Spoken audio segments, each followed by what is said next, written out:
예. 제 아이가 죽기 전에도 그랬고 죽고 나갔어도 변한 게 뭐가 있습니까? 장관을 비롯하여 국회의원, 기관장들께서 찾아오셔서 한결같이 말합니다. 중대재해법을 개정해야 된다. 이런 가슴 아픈 일이 두 번 다시는 일어나지 않아야 된다. 특별 항만 감독을 실시해야 된다. 사회 분위기에 따라 지키지도 못할 공헌만 하고 어서 빨리 시간이 지나서 이마저도 국민들 기억 속에서 빨리 잊혀지기를 바라고 계신 것은 아닌지 묻고 싶습니다. 사람이 일하러 간 현장에서 하루에 평균 2.7명이 죽는 현장이라면 분명히 거기에 따르는 문제가 있는 것이 아닙니까? 사업주나 그것을 관리 감독을 해야 하는 공무원들이 늘 얘기하는 역량 부족이라면 인원을 늘리면 될 것이고, 늘릴 수 있는 인원이 없다면 차라리 공무원 하지 마십시오. 사업 하지 마십시오. 그러한 당신들이 있는 한 또 다른 제2의 이선호, 제3의 한 집의 가장들이 이유도 모르고 산업 현장에서 유명을 달리하실 겁니다. 이 가슴 아프고 비통한 결과를 이제는 멈춰 주십시오. 공무원들의 책임 회피성, 부실한 관리 감독의 이해관계 속에서 왜 죽어야 하는지도 모르고 쓰러져가는 청년 노동자, 한 집의 가장, 그 죽음 앞에서도 그 누구 하나 책임지는 사람도 없는 슬픈 현실이 OECD 국민소득 9위라는 대한민국에서 버젓이 매일 일어나는 웃고픈 현실입니다. 늘 그래왔듯이 세상은 가진 자들의 위주로 움직여왔습니다. 아무리 그런 자들이 있었어도 세상은 조금씩 변하여 왔습니다. 오늘 여기 모여주신 분들도 앞으로 다가올 세상을 지금보다는 더 나아져 있을 세상으로 바꾸기 위해서 한마음 한뜻으로 모여주신 게 아니겠습니까? 오늘 불어닥치는 이 모진 비바람을 이겨낼 수 있는 용기는 내일 밝아올 밝은 태양이 있다는 확고한 믿음과 기대가 있기 때문일 것입니다. 밝은 태양이 비춰주고 성실히 일한 사람들이 잘 사는 세상에 오는 날까지 우리 다 같이 힘든 오늘을 이겨내고 반드시 승리하여 정치합시다. 감사합니다. 자본이 비용을 줄이기 위해서 노동자들을 죽이고 있습니다.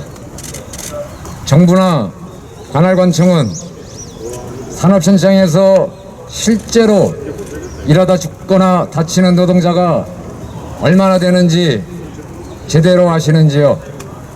가끔 언론의 보도를 통해 노동자의 처참한 죽음을 보기도 하지만 뉴스에도 보도되지 않는 노동자의 죽음이나 산업재해로 분리되지도 못하고 억울하게 죽어가는 노동자들도 있습니다. 바로 화물 노동자들입니다.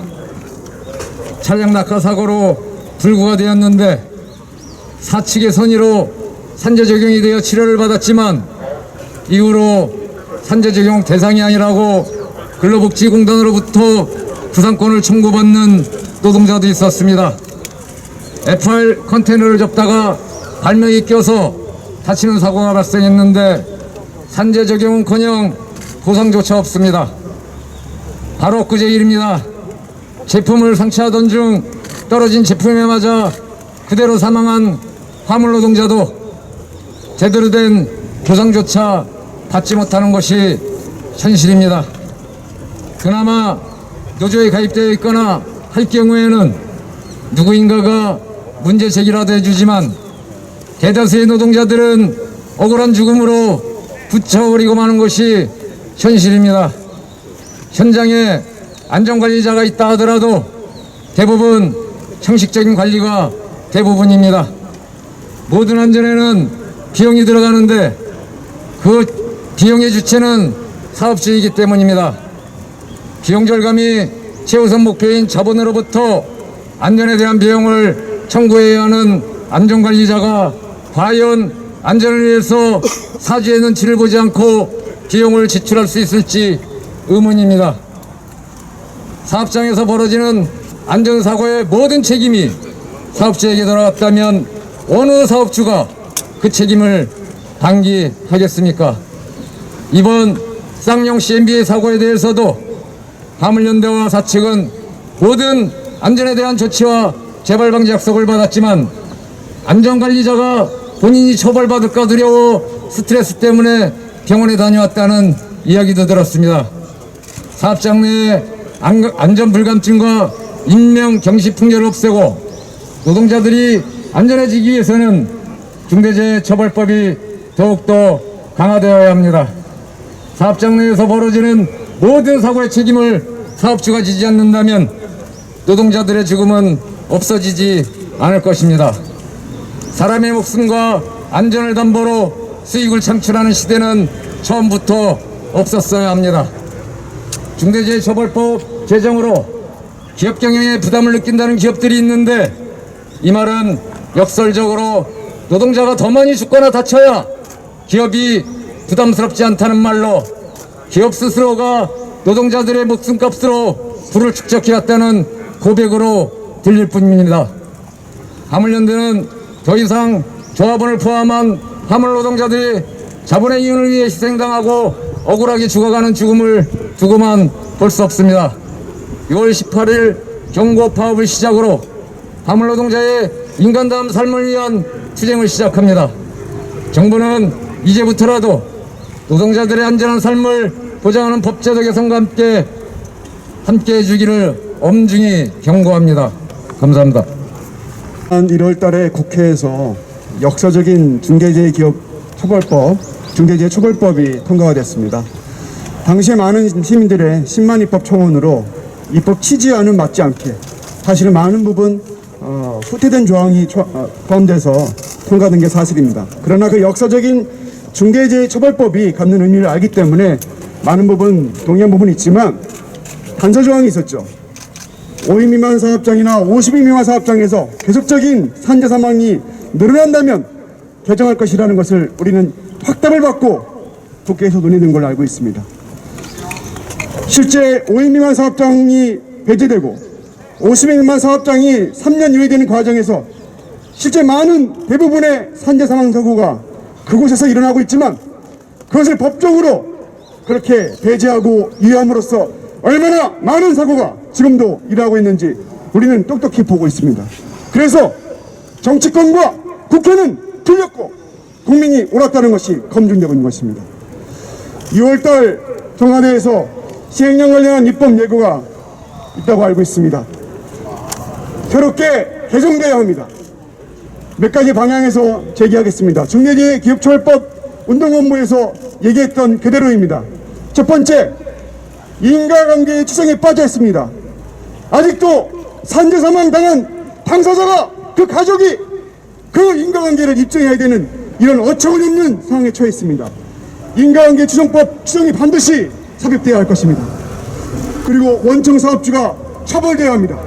원청 사업주가 처벌되지 않으니까 5인 미만 50인 미만 사업주들과 쪼개기 계약을 하고 있습니다. 불법이 흥행하고 있습니다. 원청 사업주를 처벌하지 않으면 계속 이런 편법이 난무할 것입니다. 그리고 신만입법 제정하는 과정에서 벌금의 한형을 부탁을 했습니다. 왜 그랬을까요? 손방망이 처벌이 될 것이라고 예상했기 때문입니다. 그 벌금의 한형을 반드시 도입해야 합니다. 그리고 지금 평택항이나 여러 산재 사망 사고에서 나타났듯이 공무원의 처벌 조항이 없기 때문에 공무원들의 부실 관리 감독이 문제가 돼도 처벌할 조항이 없습니다. 지난 1월 국회에서 논의하는 과정에서 슬그머니 이 조항을 빼버렸습니다. 그렇습니다. 대통령이 재계 인사들과 만나면서 이재용의 사면을 언급하지만 계속 현장에서 죽어나가고 있는 노동자들의 삶을 언급했다는 말 한마디 못 들었습니다.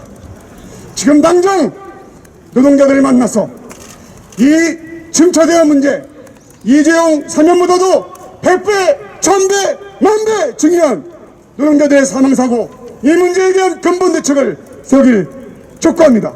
마치겠습니다.